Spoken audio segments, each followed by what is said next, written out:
Josep Lluís Sert, joined the Harvard faculty in 1953 as Dean of the Graduate School of Design and the head of the Department of Architecture there. He was already an architect of international reputation, but during his tenure at Harvard, which lasted more than a decade and a half, he built several structures on the campus, including most centrally the Holyoke Center. Sert was very concerned with producing an architecture that incorporated what he saw as elements that gave architecture a human scale, by which he meant an architecture that addressed its viewer or addressed its user directly through color, through the use of textures, through the use of patterns, whether rhythmic, repeated patterns or syncopated patterns, as you see on the outside of the building, and when you're inside, as you see in the windows and in the fenestration details.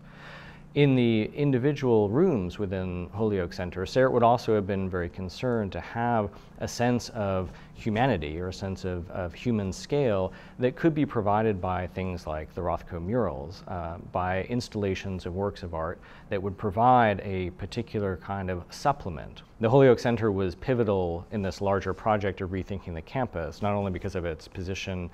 in the campus and in the city right next to Harvard Square, but also because it was going to be a campus center housing the university health services and administrative offices. It was understood as a central building for the daily life of the university. It was when Sert arrived that a perhaps more forthright discussion of art and the role of art was introduced into the curriculum and into the discourse of the Graduate School of Design. And I think it's also when the role of art began to be discussed more widely as a part of the thinking about the campus as a whole.